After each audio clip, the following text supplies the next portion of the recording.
Back to the program. Google has unveiled its latest technology advancement in a machine learning forum which took place in Nairobi, Kenya. The technology is set to simplify human lives through artificial intelligence.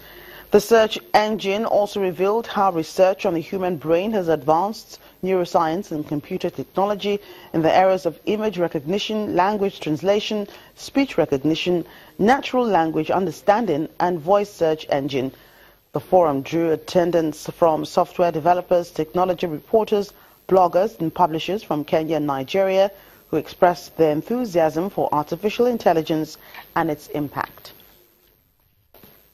One machine learning problem that has become interesting in the last few years is recognizing objects in photos. And this used to be a very hard problem, and one that we didn't really have good solutions for. When I say objects in photos, I mean, if a picture is of a person, on a mountain wearing skis or something like this, then being able to say, this is a ski scene, this is a snow scene. And the reason that that's useful is because if you are taking thousands of pictures with your phone and you want to be able to summon up, a picture of yourself with somebody or in some situation or whatever, then being able to do that kind of search and pull those pictures up is something that AI enables. So I think machine learning is just really almost at the beginning of being put into consumer applications, and we'll see amazing things happen in the next few years. I think certainly enabling people to be able to interact in different languages when they don't know that language, I think represents a phenomenal opportunity and a change for the world, so that I could come to Kenya and potentially converse and understand someone speaking in Swahili. I think that would be wonderful.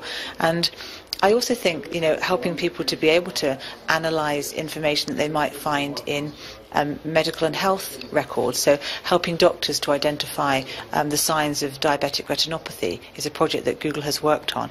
And if we can help doctors in that way identify diseases quicker and faster and provide cures to those illnesses faster, then I think that's a good thing. Losing his eyesight to measles, Jean-Pascal Lingdom did not lose sight of his dream to become a journalist. Lingdom is a radio reporter working with Cameroon's state broadcaster. He's also a social activist championing the rights of physically challenged people in the country.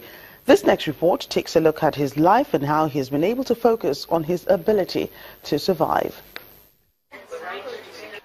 Jean-Pascal Sam Lingam lost his eyesight in 1988 after suffering from measles at the age of 8. Lingam says it was difficult at first to accept his condition, but eventually he became determined to focus on his abilities instead of his limitations. Lingam is now one of a few blind journalists in the country, filing news stories and current affairs segments for state broadcaster CRTV or Cameroon Radio Television. When you are doing journalism, it gives you the possibility to show to people what you can do, and many people will judge you through or because of your work. So having in mind the rights of persons with disabilities, I thought it was better for me to practice journalism. The radio journalist goes out on assignment with colleagues and uses a braille slate to write his stories. There are about 150,000 blind people in the country, and that's according to the Cameroon Society of Ophthalmology, but most lack opportunities to further their careers. Disabled people often get ignored and face stigma, while parents hardly invest in educating their children, which denies them a chance to find jobs in future, forcing many to turn to the streets, ending up as beggars. Lingam says he wants to see more physically challenged people engage in meaningful economic activities and working to ensure that disability does not get in the way of their dreams. People with disabilities also often lack access to proper training facilities and equipment to help them work efficiently.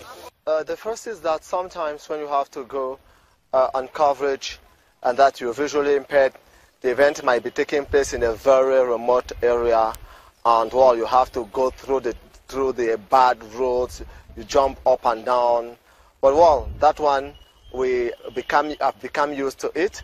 The second thing is that we need editing. When you finish your work, you have to sit down and edit.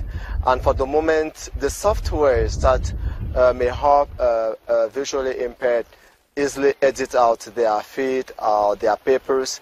We don't have them at the in CRTV. The 37-year-old is also working to push for the rights of people living with disabilities and highlights issues affecting them through a non-governmental organization that he heads. Manka Ambe works with Lingham at CRTV. Most of the time when I write my reports, I get him listen to those reports before they go on air. You know, apart from the fact that some is a journalist, some is a translator. And you know that we work in the center region, precisely in Yaoundé, where most of the speeches and most of the things that we do are in French. And so most of the times when I'm faced with those challenges of getting my text translated, he's always there for me. Lingham is calling for more inclusive education programs for disabled people and wants government agencies to do more to tackle stigma and discrimination in Cameroon. Well, the Dakar Fashion Week kicked off with a feast of style and daring designs showcased on runways built on a street in Senegal's sweltering capital city. The Fashion Week has drawn hundreds of fashion lovers from all walks of life. Dakar Fashion Week in Senegal, one of the continent's oldest fashion exhibitions, reveals stunning looks by designers from across Africa during a runway show. A total of 11 designers from Senegal, Cameroon, Congo, Gabon and Guinea-Bissau showcased their collections during the Fashion Week's street event in the Niari-Tali neighborhood of the Senegalese capital.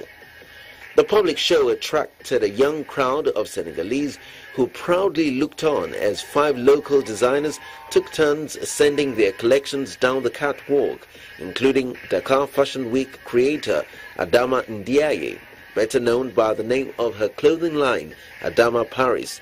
Ndiaye presents an array of glittering gowns and jumpsuits. They were all gorgeous. I loved Lahad because I know him personally, but I also liked the guy with the shiny stuff. It was really nice, the originality. You see, here it's in the streets. It's kind of different from what we're used to seeing actually. Often it's in hotels, in stylish places, but here it's open to everybody and it helps to highlight Senegalese culture and fashion. Nigerian fashion designer Ejiro Amos Tafiri started ready-to-wear label EAT in 2010 to cater to modern women. Tafiri is inspired by the joie de vivre and cultural diversity of her hometown, Lagos.